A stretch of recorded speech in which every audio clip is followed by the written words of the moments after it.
What's up, guys? It's your old pal Deluxe Chimp, and today I'm in my wife's car.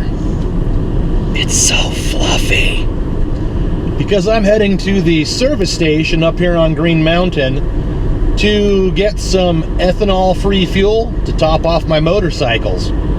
We have some weather rolling in this week, so I don't know if I'll get a chance to get the bikes to the gas station. I'm tethered to this thing for work because I'm on call, and if that phone rings, I have to go in.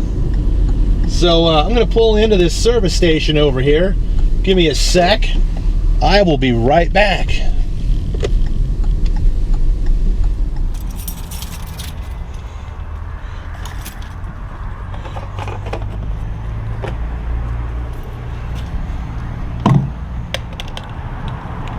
Now you see, it all starts with the premium ethanol free. So we don't want any of this crap in our motorcycle.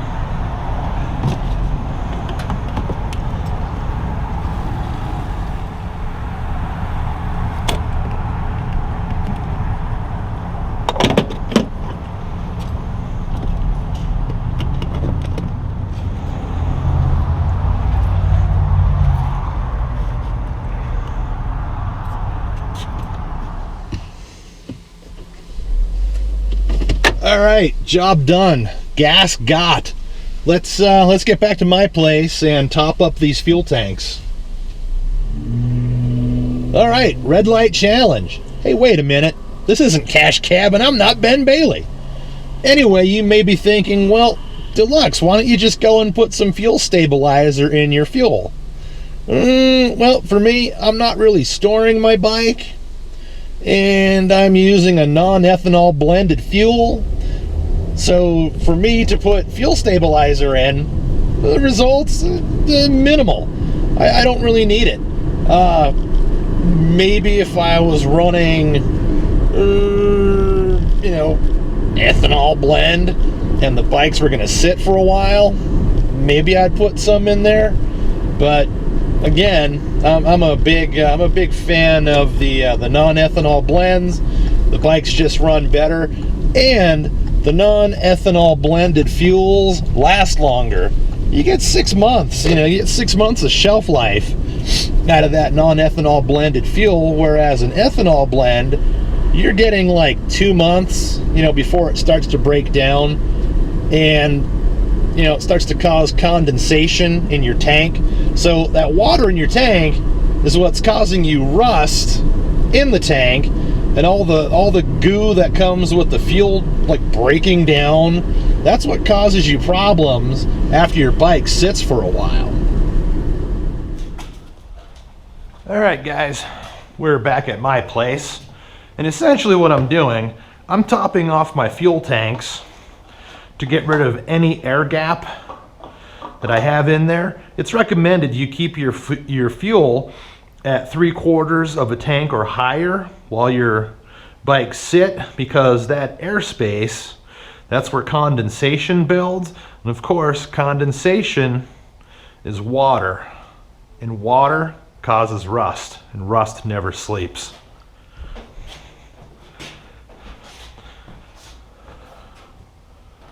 This one looks pretty full, but I'm just gonna go ahead and squirt some more in there.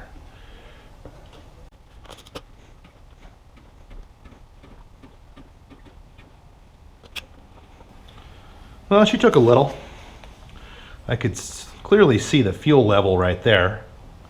Now I'm gonna move on over to the old Heritage.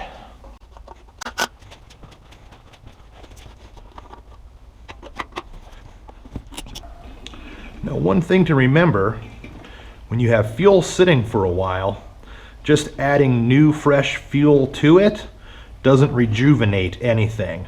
Once your fuel starts to break down, the process is started, and there's no going back.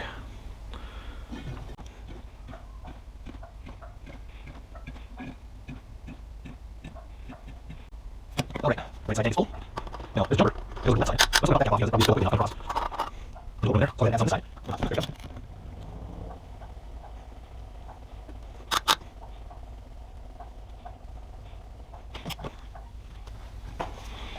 right, now they're both full. Go ahead and throw that cap back on.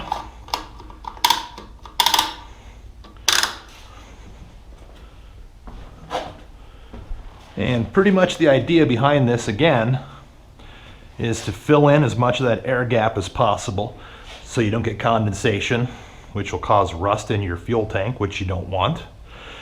So you kind of get the gist of it. I do have fuel stabilizer, but again, I'm not going to use it in my bikes because this fuel will be gone, within the 6 months. So that's about going to do it for this little video. Hopefully it doesn't snow too much, but you never know. It's December.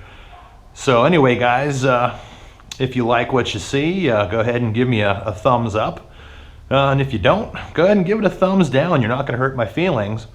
But if you do decide to give it a thumbs down, there's a comment section down below. By all means, tell me what I'm doing wrong. Give me a little bit of a hint. That's the beauty of YouTube. You can go ahead and let your voice be heard, per se. Anyhow, guys, that's going to do it for this one. Until next time, ride safe.